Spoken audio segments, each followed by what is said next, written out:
Olá, meus queridos, graça e paz do nosso Senhor Jesus Cristo.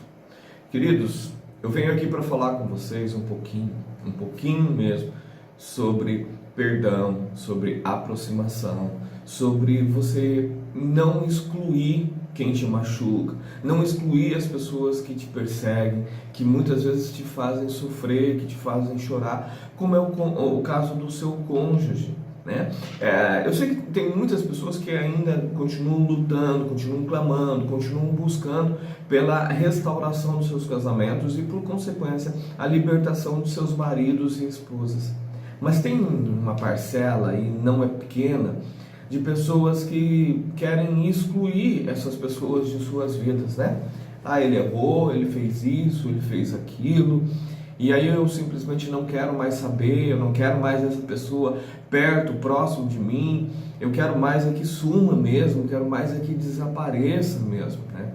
Isso é a raiva falando, isso é a falta de perdão falando, isso é o rancor, a amargura falando, e não o que deveria falar. Na verdade, o que deveria falar está calado, que é o amor. Querido, não importa a tua pergunta. Aliás, não importa qualquer pergunta, para todas elas, a resposta sempre será o amor. Sempre será. Aqui em Mateus, no capítulo 26, no verso 23, vai dizer: o que põe a mão no prato, esse há de me trair. Jesus está revelando a traição dele, quem seria o traidor, e o traidor ele põe assentado à mesa com ele. Toma a ceia, a última ceia com ele. Querido, perceba que Jesus ele não exclui, mesmo ele sabendo que vai ser traído por fulano, mesmo ele sabendo, ele não exclui essa pessoa. Ele faz a cerimônia do lava-pés, ele lava até os pés do próprio Judas. Ele trata Judas, o seu futuro traidor, muito melhor do que às vezes eu e você tratamos os nossos melhores amigos. Exatamente. E este é o exemplo que nós devemos seguir. Não o exemplo de quem abandona, de quem joga fora, porque cometeu um erro, porque cometeu um lapso. Eu sei que aquilo que o seu marido aprontou, aquilo que a sua esposa aprontou, parece muito mais algo intencional do que simplesmente um erro, né? Algo que fez para machucar, que fez para ferir, que não se importou e quis provocar dor. Mas muitas vezes, querido, muitas vezes o teu marido, a tua esposa estão tão sofrendo quanto você, estão tão magoados, tão feridos quanto você. E eles também precisam ser curados, eles também precisam ser transformados, eles também precisam ser recuperados. O nosso problema é que nós pegamos as pessoas, elas cometem erros e nós excluímos elas da nossa vida. Nós não queremos mais. Aliás, nós somos tão egoístas quanto aqueles que foram embora. Porque nós pensamos o seguinte: ele prometeu ser fiel até que a morte separe. Mas aí a morte veio. A morte não veio, aliás, veio a separação, veio o divórcio. E a gente pensa: não, se ele quis assim, se essa foi a escolha dele, então o problema é dele, ele que se vire para lá. Existe uma frase que é bem emblemática aqui no canal de busca por restauração, né? É que as pessoas falam: não, eu tenho que buscar pela minha salvação, meu marido que se vire, minha esposa que se vire, afinal de contas foram escolhas deles e a salvação é individual. Querido, eu concordo com você que você precisa buscar pela sua salvação, pela sua libertação, mas uma coisa não exclui a outra. Não é porque você está buscando pela libertação do seu marido, pela salvação da sua esposa, que necessariamente você deixa de buscar pela sua. Por que é que você não pode levar as duas coisas? Por que é que você não pode buscar por você e buscar pelo seu cônjuge? Por que é que as coisas precisam ser separadas uma da outra? Sabe por que precisa, querido? Sabe por quê? Porque você não está disposto a lutar pela vida do teu marido.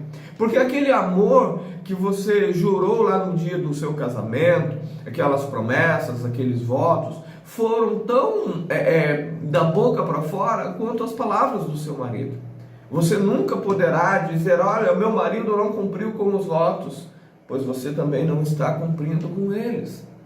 Queridos, na busca por restauração de casamento, a gente vê tantas e tantas coisas. Nós somos pessoas amarguradas, iniciando uma busca por restauração, e elas vão parar no meio do caminho.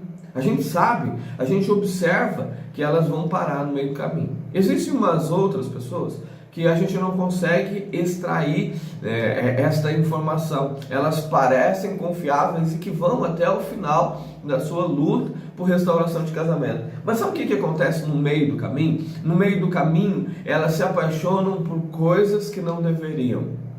E existem pessoas que estão te fazendo lembrar das coisas que você deveria esquecer.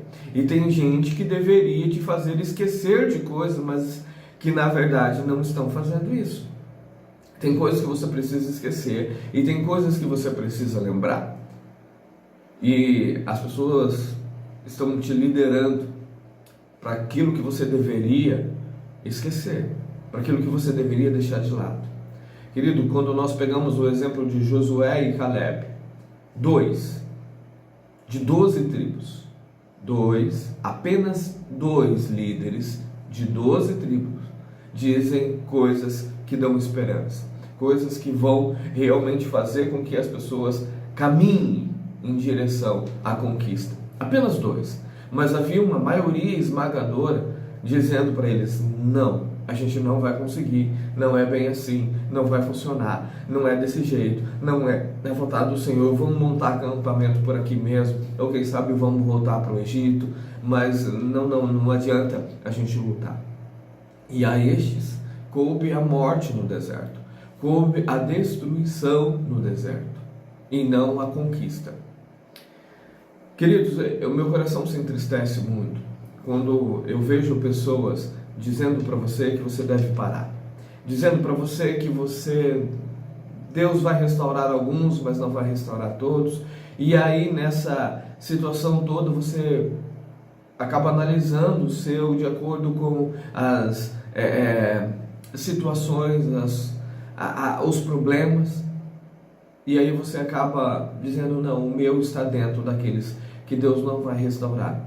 E aí, por consequência, você abandona a tua luta por restauração de casamento, e você começa a odiar, você começa a ter mágoa, ranço, né? Não é a palavra do momento, ranço pelo teu marido, ranço pela tua esposa, e isso só vem trazendo destruição e mais destruição. A Bíblia fala que um abismo puxa outro abismo. O que eu quero te dizer com tudo isso: faça como Jesus, chame as pessoas para se assentarem à mesa com você.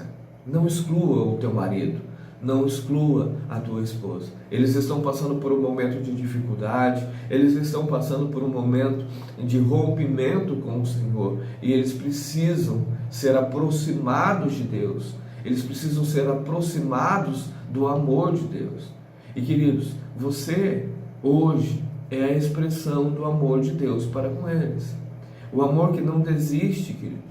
Muitas vezes o teu marido acha que Deus o abandonou, acha que Deus o desistiu. E muitas vezes você é a prova real, a prova dos 9, de que Deus não o abandonou, de que Deus não desistiu dele. Então, cumpra o seu papel aqui. Aproxime, mas não exclua. Aproxime, tenha o seu marido próximo. Eu não estou dizendo fisicamente, estou dizendo: não abandone ele, não deixe ele para lá, não escanteie, não jogue ele para ele viver do jeito que der para ser vivido, porque ele fez uma escolha e essa escolha não te incluía. Querido, está na hora de você fazer a coisa correta. Minha irmã, está na hora de você clamar pelo seu marido e sem titubear. Tenha misericórdia da vida do teu marido que está perecendo, que está indo por um caminho que só Jesus na causa. Ore, clame, busque e não deixe, não abandone o seu cônjuge, mas de jeito nenhum. Que Deus abençoe a tua vida. Fique na paz do nosso Senhor Jesus Cristo e nos vemos no próximo encontro. Tchau, tchau, gente.